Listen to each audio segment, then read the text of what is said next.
Courtney Cox. Less rhythm. Yes. To me, that was 10 years before she got on Friends. She was 20 years old. She went to Friends at 30. Had she already been on Family Ties? No. I think she was later. I think 86 for that. In fact, I think when she went on Family Ties, people go, oh, that's the girl from the Bruce Springsteen video. She's got kind of an interesting life because you get that. She's also the first woman to say the word period on television. In that sense. You know what I'm talking about. Yeah, of course. Yes. Menstruation. And thank you. How did she do it? I'm surprised you didn't have me get the clip. I think we've got it. I'm just kidding. In my mind, because I'm on edge right now, I'm angry at you for not anticipating and going ahead to get the clip. She was in a commercial for Stay Free or one of the maxi pads, and she said, when it's my time of the month to get my period, I want this because I've got heavy flow or something. Collectively, you heard everyone go, whoa! Yeah. Like you don't have it memorized. Like you don't know which product. Stay Free. It's got to be Tampax. It's Tampax. It's the godfather of sanitary products. Tampax. All right. They're the 800-pound gorilla. Everybody else is playing for second. Okay, right. I don't know. You're talking about a company that cornered the market? Tampax. Yeah. Now, things may have changed. I don't go down that aisle much. That's right. She did, but she said... You talk about shelf space. They used to always have to say, at that time of the month or whatever, but in this one they say... Lady time. Correct. Lady time. But Courtney Cox was in the commercial, and I remember it very, very well. Yeah. She's in a gym locker room. Gross. And she's holding... You remember it? Yeah. She's holding a box of Tampax, and she says, when I get my period, I need something I can trust. She's like, Tampax, blah, blah, blah, blah. But that was the word period for the first time on TV. Then she goes on to be in Family Ties, and I loved her. I thought she was great in that. And then she goes on to Friends, of course, and then Screen. What a career for Miss Courtney Cox. She's opening up about it, finally. Finally. She's saying what we all want to hear from Courtney Cox. Here's what Jason Aldean, the country singer, and I have in common. He says tonight when he presents at the ACM Awards, which I didn't know was tonight, he'll be squinting at the teleprompter because he can't see, but he's fighting getting glasses. And so he says, he's like, I'm the guy that has my phone with the largest font, and I always increase the size on everything. I did that for years and years before I got reading glasses. And now he says, I cannot see that prompter. Did we learn last week that he's in his mid-40s? What was he, 43? Yeah, he was older than I thought. Yeah, he was 45. He was 45. Yeah, 45, yeah. You're right. And so he says, I think I need LASIK surgery for him. So that's a little different because he can't see even far away. So he says he's looking at possibly getting LASIK. But he says it'll be tough for him tonight when he does the award show. And he could call the wrong name because he's squinting so bad. Man, that would be a you move. Yeah. No, I'm wrong. That's that. I thought it said Carrie Underwood. That says Casey Musgraves. My bad, everybody. Yeah, I totally would do Casey, that. Carrie.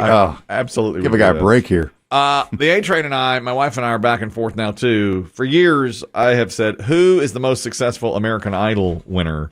And I had Carrie Underwood on top, but I'm going to put Kelly Clarkson back on top. Yeah, because of her show. Definitely, those two are. No, that's it. The arguments there. Yeah. For a while, I said Kelly, then I said Carrie, but now I'm going back. I remember.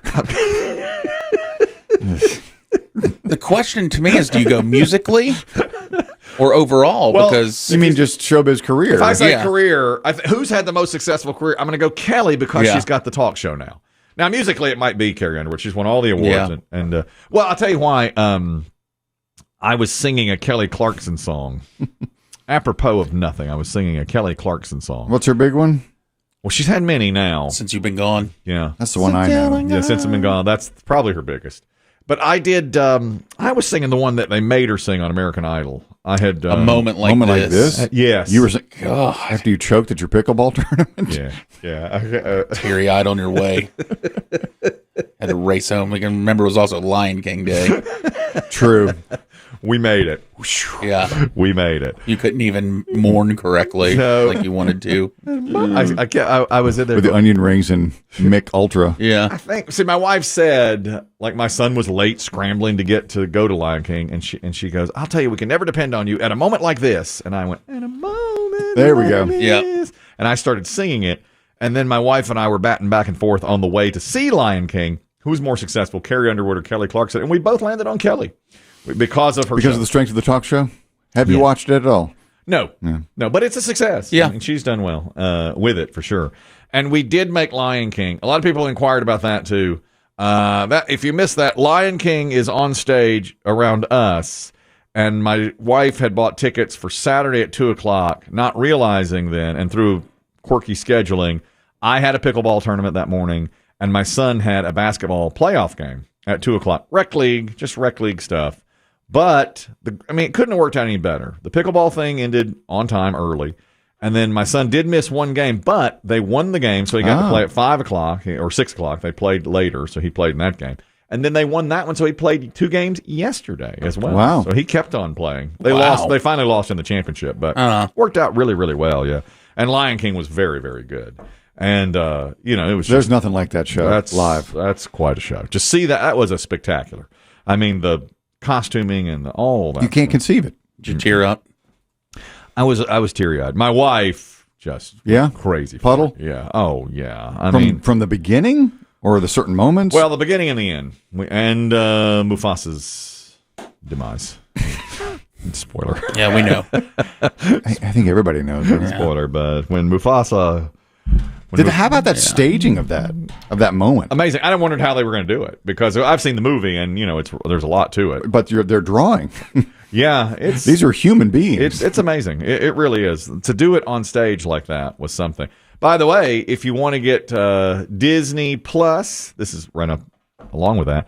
They've offered a new product that is cheaper but has commercials.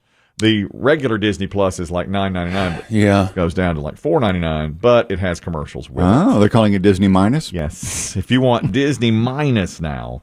And they haven't said how much the price is going to be, but if you want commercials with it, that's what we have with Hulu. But my son thinks it's such a, low rent thing. He wanted to watch it. Yeah, I always go to Cut One. We've talked about this. Mm-hmm. And I have the Disney bundle that has Disney, Hulu, and ESPN Plus. Yes. And I'm like, I should drop Hulu and ESPN Plus. They're the ones I use the least. But then something comes on Hulu, one thing, and I'm like, yeah, that's how they get you. Well, I want to watch this for the next 6 weeks. Yeah, we've talked about that 100 times. That they get you with one thing, and then you're back in on it all. It's like, what do I wait for on Hulu? We wait for Handmaid's Tale. I watch a lot of girly TV.